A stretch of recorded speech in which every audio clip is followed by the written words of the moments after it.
Park Street বিতর্কে সাফ জবাব অগ্নিমিত্রার। পার্কস্ট্রিটে ফুটপাত দখল করে স্টোভ জ্বালিয়ে শিশু দুধ গরম করার ঘটনায় বিরোধীরা তাকে অমানবিক তকমা দিয়েছিল। রবিবার আসানসোলে এসে তারই জবাব দিলেন আসানসোল দক্ষিণের বিধায়িকা অগ্নিমিত্রা পাল। এদিন তিনি বলেন, ফুটপাতে স্টোভ জ্বালিয়ে দুধ গরম করা বা 6 মাসের বাচ্চাকে ব্যস্ত রাস্তার পাশে ফেলে রাখা চরম বিপজ্জনক। আজ দুর্ঘটনা ঘটলেই বিরোধীরাই সরকারের ঘাড়ে দোষ চাপাতো। তার স্পষ্ট বার্তা, বাচ্চার দুধ ফুটুক বা খিচুড়ি কিংবা পাকোড়া ভাজা হোক, পথচারীদের হাঁটার জায়গায় এসব বরদাস্ত করা হবে না। তিনি আরও বলেন, 50 বছর ধরে বেআইনি দখলদারি ও তোলাবাজিদের শহর স্তব্ধ। শুভেন্দু অধিকারী সরকার যখন শহরকে জ্যাম মুক্ত সুন্দর করতে ও অনলাইনে পার্কিংয়ের মতো আধুনিক ব্যবস্থা আনতে চাইছে, তখন তৃণমূল সিপিএম সস্তা রাজনীতি করছে। এই প্রসঙ্গে তিনি পাল্টা প্রশ্ন তোলেন, অপারেশন সানশাইনের সময় সিপিএমের মানবিক মুখ কোথায় ছিল? কলকাতায় বাড়িতে নেই কেন? ফুটপাতে রান্না করছেন কেন? কেন এখানে দুধ গরম করবে? ফুটপাতের মতো বাচ্চা দুধ গরম হবে? কি মজা পেয়েছে নাকি? স্টোভ জ্বালিয়ে এখানে বাচ্চা দুধ গরম হবে পার্কস্ট্রিটে?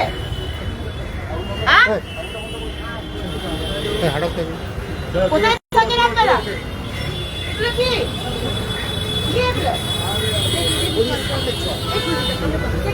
কি হচ্ছে?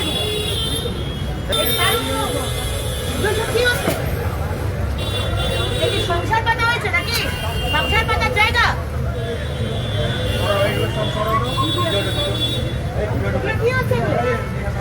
আপনাকে কে অধিকার দিয়েছে এখানে বাড়ি বানানোর, সংসার পাতার? আপনারা কোথা থেকে এসছেন? বাড়ি কোথায়? বাড়ি কোথায়? হ্যাঁ, এখানে এসছেন কেন?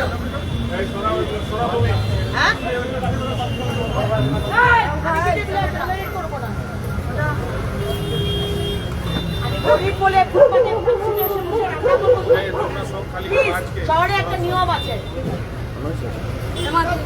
এই সমস্ত মাদুর ফাদুর ব্যাগ থলি ফলি সব আটান, আপনারা কেন দেখেন এগুলো? আমাকে কেন করতে হচ্ছে? এটা কি আমার কাজ? এগুলো তো আপনাদের দেখার কথা। আমি সবার কাছে খারাপ হচ্ছি, কারণ আপনারা কোনো কিছু করেন না।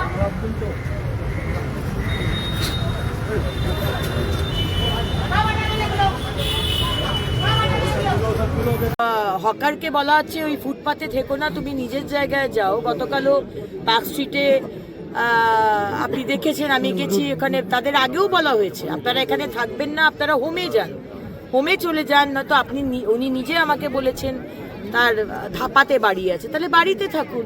কিন্তু আপনাকে তো অধিকার দেননি যে কেউ ফুটপাতের মধ্যে দুধ গরম করবেন স্টোভ জ্বালিয়ে। আপনি তো নিজের বিপদ ডেকে আনছেন, বাকি সমস্ত যারা পথচারী যাচ্ছেন পেডেস্ট্রিয়ান তার বিপদও ডেকে আনছেন। আর 1 গামলা দুধ তো আর একটা 6 মাসের বাচ্চা খেতে পারবে না। এটা 1 গামলা দুধ নিশ্চয়ই বাচ্চার জন্য ছিল না।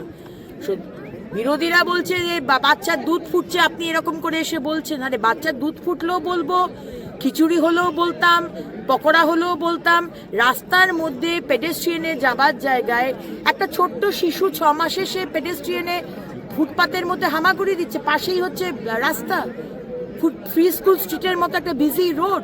আজকে অ্যাক্সিডেন্ট হলে তো আপনারাই বিরোধীরা যারা আছেন আগুন জ্বালিয়ে দেবেন আর সরকারকে তুলোধনা করবেন। তাই এখানে ভালো কাজ করতে গেলে অনেক বাধা আসছে, এই বাধা দিচ্ছে টিএমসি এবং সিপিএম। আজকে ইলিগাল পার্কিং বন্ধ করার চেষ্টা করছে, সেটা তাদের পছন্দ নয়। আজকে বলছি পার্কিং এর ওখানে ফুটপাতে থাকবেন না, ফুটপাত থেকে সরে যান। পুরো ফুটপাত দখল করে নিয়েছেন।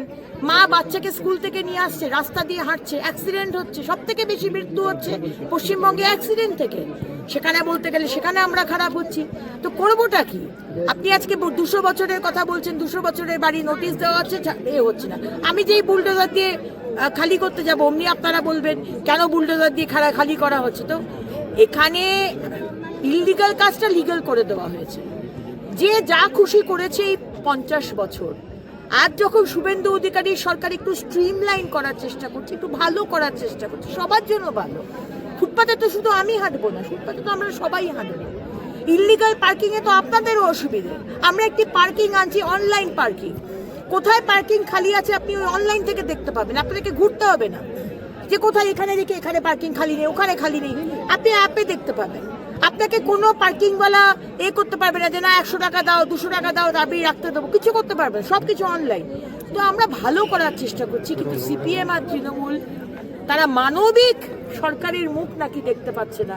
অথচ সিপিএম এর কি মানবিক মুখ ছিল, অপারেশন সানশাইনে কি হয়েছিল, আর টিএমসি পয়সা তুলে তোলাবাজি করে কিভাবে হকারদের বসিয়ে পুরো কলকাতা শহরটাকে শেষ করে দিচ্ছে, সে তো বাংলার মানুষ জানে, কলকাতার মানুষও জানে। আমরা বলছি ইন্ডাস্ট্রি আসবে কোথা থেকে? যদি আজকে এই ধরনের মানে আমাদের কলকাতা শহরের চেহারা হয়, রাস্তা নেই, জ্যাম হচ্ছে, ব্রিজ নেই, তো আসবে কোথা থেকে? আসার জন্য তো একটা পয়লা দর্শনধারী ফের গুণ বিচারি, একটা তো শহরটাকে সুন্দর দেখাতে হবে, তারপরে তার ব্রিজ ঠিক করতে হবে, তারপরে তার রাস্তা সবকিছু। 10ই অক্টোবরের মধ্যে সমস্ত রাস্তা যেন ঠিক হয়, মাননীয় মুখ্যমন্ত্রী অর্ডার দিয়েছেন। আমরা আমাদের মতো চেষ্টা করে যাচ্ছি, কিন্তু বিরোধীরা আমাদের কোনো কাজই করতে দেবে না। তারা বাংলাকে যেভাবে 100 বছর পিছিয়ে দিয়েছে, তারা চায় যে শুভেন্দু অধিকারীর সরকারও আবার 100 বছর পিছিয়ে দেওয়া হোক। কোনো কিছু